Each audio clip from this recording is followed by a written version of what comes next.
Good morning friends, आप सबों के कुर्बान।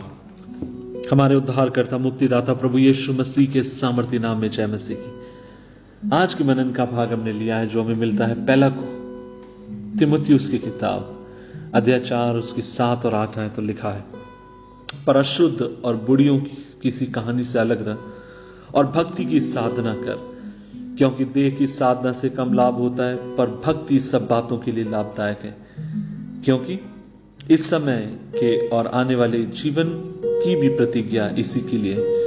अजीजों, परमेश्वर का वचन आपसे मुझसे कहता है किन बातों से अलग रहने के लिए और किन बातों में आपको मुझे जुड़े रहना है। आज एक बात मैं आपसे कहना चाहता हूं कि कई बार लोग हमसे सवाल करते हैं कि पास्टर जी आप हमारे लिए दुआ करिए, आप हमें बताइए कि हम अपने विश्वास को कैसे मजबूत करें, हम अपने विश्वास में किस तरीके से बढ़ने वाले हो सकें।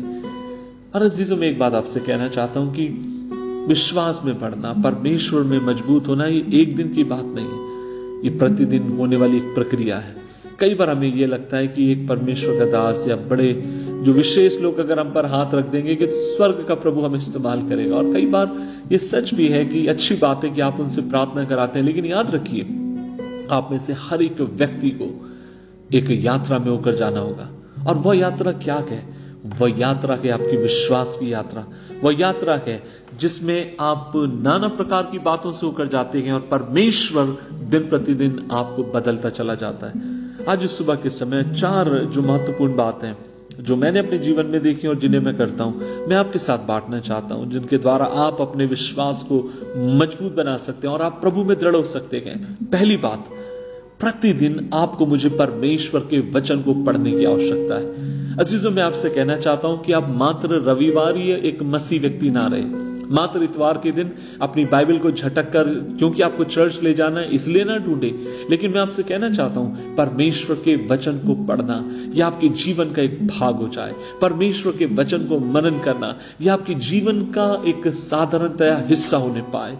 अजीजों, कुछ दिन पहले मैंने निर्णय लिया और लगातार मैं इस बात को अपने जीवन में करते आ रहा हूं, और वो ये है कि निश्चय मैं हर दिन कुछ घंटे प्रभु के वचन के साथ बैठना चाहता हूं, उसके गहराई में जाना चाहता हूं, जहां पर मैं हर दिन परमेश्वर से प्रार्थना करता हूं कि प्रभु तेरा वचन और जब मैं हूं और पवित्र आत्मा तू हमसे बात कर, मुझे समझा, सिखा, ताकि परमेश्वर मैं दूसरों के लिए बाद में प्रचार करूं, लेकिन मैं अपने आप को पहले सुधारने वाला हो जाऊं। सो पहली बात, प्रतिदिन परमेश्वर के वचन को आप पढ़ें। न केवल सिर्फ आप इसको पढ़ें, लेकिन आप एक काम करें और वो ये है आप इसको मनन करें। दूसरी बात, मैं एक बात आपसे एक और जोड़ना चाहूंगा और वो ये है कि आप कोशिश करिए अच्छी मसीह किताबों को पढ़ने के लिए। लोगों की आप गवाहियों को पढ़ सकते हैं, बाइबल से संबंधित किताबों को आप पढ़ सकते हैं, बाइबल से संबंधित कमेंट्रीज और कॉन्कर्डेंस को आप पढ़ सकते हैं। उससे क्या फायदा है?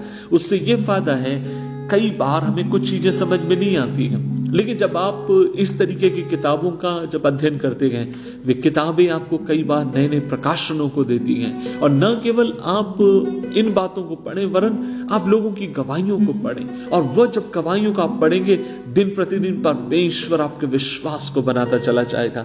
तीसरी बात, और वो ये है अजीजों, न केवल आप पढ़ने वाले हो और न केवल आप परमेश्वर की पुस्तकों को पढ़ें, लेकिन तीसरी और जो महत्वपूर्ण बात और वो ये है अपनी गवाहियों को आप लोगों के साथ शेयर करें। हो सकता है हम में से बहुत अच्छे लोग प्रचारक ना हो सकता है हम में से बहुतों के पास बोलने की निपुणता ना हो, लेकिन मैं एक बात जरूर कहना चाहता हूं कि हर एक व्यक्ति जिसने प्रभु को उद्धारकर्ता करके स्वीकार किया, उसके जीवन में गवाहियां होंगी, उसके जीवन में कहानियां होंगी।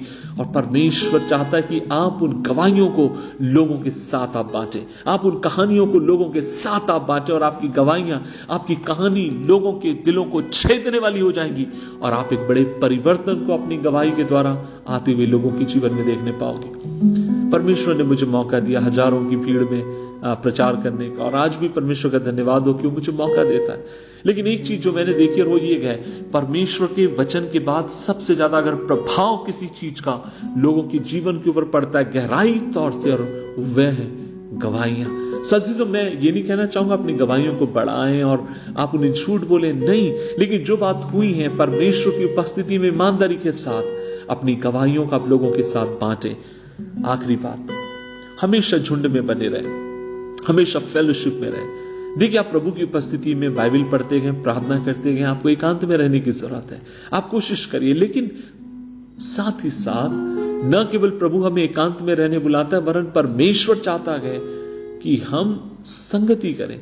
उदाहरण के लिए उसने 12 चेलों को चुना और वचन में लिखा है उसने इसलिए चुना ताकि वे चेले उसके संग रहें, उसके साथ साथ रहें। क्यों? क्योंकि जब वे संग रहेंगे, साथ रहेंगे, वे मजबूत होंगे, परमेश्वर में बढ़ते चले जाएंगे। देखिए, मैं आपसे कहना चाहता हूं कि प्रभु ने आप में से मुझे किसी को भी हिमालय पर्वत के ऊपर जाकर बैठकर तप करने के लिए नहीं बुलाया, किसी को भी नग्न अवस्था में तपती रेत में बैठने के लिए नहीं बुलाया। आप में से किसी को परमेश्वर ने मुझे नहीं बुलाया कि आप नदी में उल्टा खड़े रहें, नदी के पानी में निर्वस्त्र होकर आप खड़े रहें, अपने शरीर को आप तकलीफ दें, नहीं।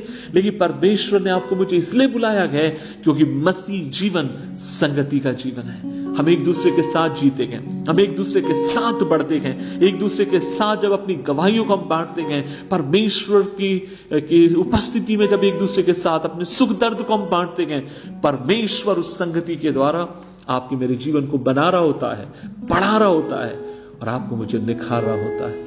इसलिए आज मैं आपसे कहना चाहता हूं, सुबह के समय कैसे आप परमेश्वर में मजबूत होंगे। पहली बात, आप उसके वचन को न केवल पढ़ें वरन उसका अध्ययन करें। दूसरी बात, अब मसीही साहित्यों को लें और उनको पढ़ें। तीसरी बात, अपनी गवाहियों को लोगों के साथ शेयर करें। और चौथी बात, संगति में बने रहें जिसके द्वारा परमेश्वर आपको बढ़ा नहीं पाए। ये मेरे जीवन की कुछ बातें जो मैंने आपके साथ बांटी और मैं विश्वास करता हूं आप भी करें। परमेश्वर आपको आशीष दे। प्रार्थना करें। प्रभु जी, धन्यवाद इस समय के लिए, और आपने जो संदेश दिया बड़ी ईमानदारी के साथ हमने तेरे बच्चों के साथ बांट दिया। और मैं यही दुआ करता हूं यीशु के नाम में होने दे ये संदेश, ये बीज 30 गुना, 60 गुना, 100 गुना फल लाए, जिसके द्वारा हम दीन हो जाएं, नम्र हो जाएं और नाज़रेत का यीशु महिमा पाए। यीशु मसीह के नाम से मांगते हैं, आमीन, आमीन।